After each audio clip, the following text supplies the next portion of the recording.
Hai semua, selamat datang di channel Baca Saham. Pada video ini, kita akan bahas satu topik dengan judul Saham terbesar yang dimiliki Lo Keng Hong. Untuk itu, simak video ini sampai habis ya, agar mendapat pemahaman yang utuh. Saat ini, saya mau bahas saham milik Lo Keng Hong dengan jumlah sekitar 151 juta lembar atau 15,01%. Sebagai informasi, berdasarkan data yang saya dapat, kekayaan terbesar Lo Keng Hong dalam bentuk saham adalah di saham ini. Data itu setidaknya mengacu pada harga saham saat video ini dibuat ya. Nah, seperti apa kinerja terbaru saham Lo Keng Hong ini? Apakah valuasinya masih tetap murah atau sudah mulai mahal? Sekarang saya mau bahas laporan keuangan triwulan 2 2021 saham ini. Berhubung laporan keuangan terbarunya sudah terbit, mari kita lihat perkembangan kinerjanya. Oh ya, di akhir video saya akan memberikan kesimpulan dari analisa yang dilakukan. Untuk itu, nonton sampai selesai ya. Seperti biasa, pembahasan ini bersifat edukasi dan bukan rekomendasi. Kamu bisa saja rugi jika beli saham ini. Untuk itu, selalu berhati-hati sebelum membeli saham. Disclaimer on ya. PT Petrosia berdiri tahun 1972. Artinya, saat video ini dibuat, PT RO berusia 49 tahun. Jika sebuah perusahaan bisa berdiri dan beroperasi selama 49 tahun, artinya perusahaan tersebut bisa dikatakan cukup hebat. Apalagi perusahaan yang bergerak di bidang pertambangan yang sangat bergantung pada naik turunnya harga komoditas. Itu artinya dari segi pengalaman, sebenarnya PT RO cukup senior dan bisa dikatakan punya banyak pengalaman. Tapi ingat, usia yang lebih tua tidak menjamin bahwa perusahaan akan terus bertumbuh dan punya kinerja yang baik. Untuk itu, kamu harus melihat track record perusahaan terlebih dahulu ya. Oke, mari kita bahas laporan keuangan terbaru saham ini. Pertama, aset. PT RO punya aset 510 juta dolar di tahun 2021, sedangkan di tahun 2020 asetnya berjumlah 529 juta dolar. Artinya aset perusahaan turun 19 juta dolar atau 3,59% dalam satu tahun ini.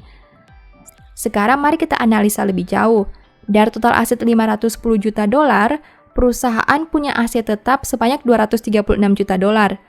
Artinya 46,27% aset perusahaan berada dalam bentuk aset tetap.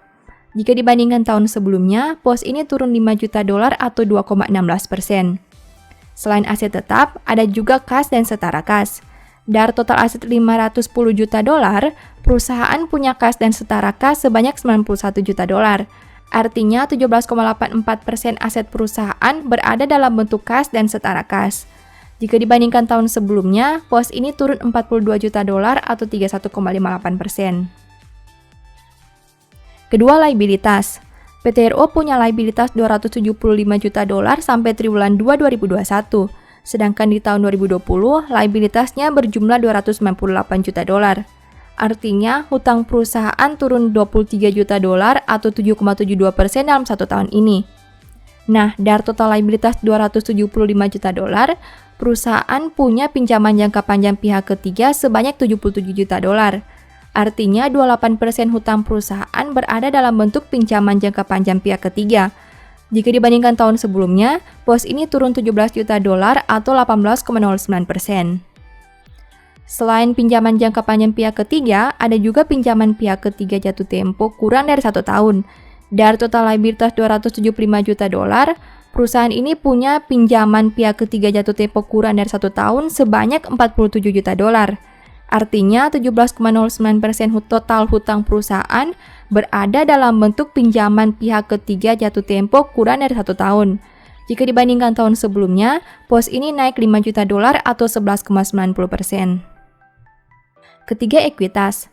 PT RO punya ekuitas 234 juta dolar sampai triwulan 2 2021. Jika dibandingkan tahun sebelumnya dengan angka 230 juta dolar, berarti ekuitas perusahaan naik 4 juta dolar atau 1,74%.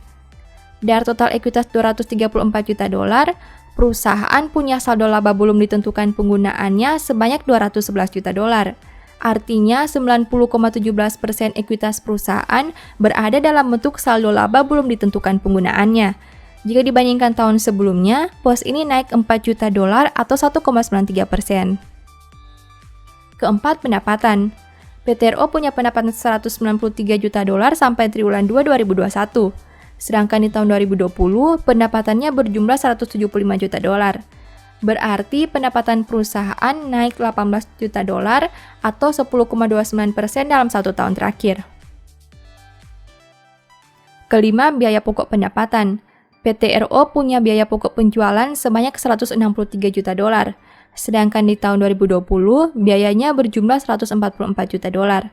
Berarti biaya pokok pendapatan naik 19 juta dolar atau 13,19% dalam 1 tahun terakhir. Keenam, laba. PT RO mampu menghasilkan laba sebanyak 11,76 juta dolar.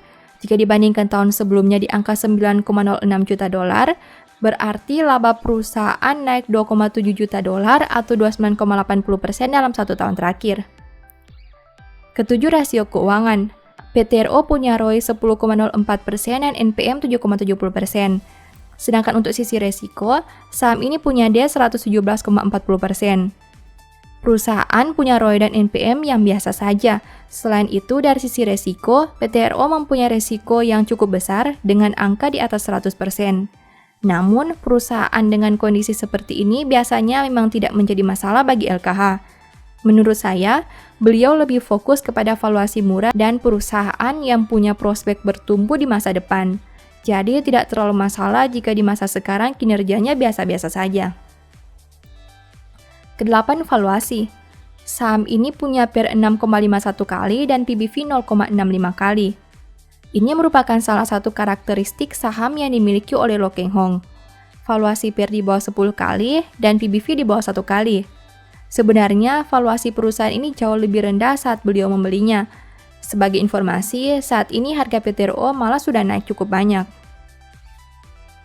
Setelah melihat pembahasan tadi, ini beberapa kesimpulannya. Pertama, aset perusahaan turun karena saldo kas yang berkurang sangat banyak. Kedua, liabilitas PT RO berkurang karena pinjaman yang akan jatuh tempo kurang dari 1 tahun turun sebanyak 17 juta dolar. Ketiga, ekuitasnya naik karena saldo laba yang belum ditentukan penggunaannya mengalami peningkatan. Keempat, laba naik karena ada keuntungan bersih lain-lain sebanyak 1,1 juta dolar. Kelima, rasio perusahaan terlihat biasa saja dan utangnya juga banyak. Keenam, valuasi PT RO memang cukup menarik, tapi ingat harga saham saat ini sebenarnya sudah naik banyak dibandingkan beberapa tahun yang lalu. Demikian analisa singkat PT RO berdasarkan laporan keuangan triwulan 2 2021. Selalu ingat bahwa pembahasan ini hanya dari sudut pandang pribadi. Tidak ada jaminan pasti profit dan mungkin saja kamu bisa rugi jika beli saham ini. Demikian informasi pada video ini, semoga bisa memberi manfaat kepada kamu semua ya. Oh iya, saya mau menyampaikan bahwa sekarang Baca Saham punya 3 e-book tentang saham yang mungkin saja bisa berguna bagi kamu, yaitu Strategi Nabung Saham, Analysis Report, dan The Stock Market. Berikut perbedaan antara 3 e-book tersebut. E-book Strategi Nabung Saham berfokus pada pembahasan teknik, money management, dan semua hal yang berhubungan dengan nabung saham. Poin intinya bisa dilihat pada tampilan berikut ini. E-book Analysis Report berfokus pada hasil analisa fundamental 12 saham pilihan berdasarkan laporan keuangan terbaru. Poin intinya bisa dilihat pada tampilan berikut ini.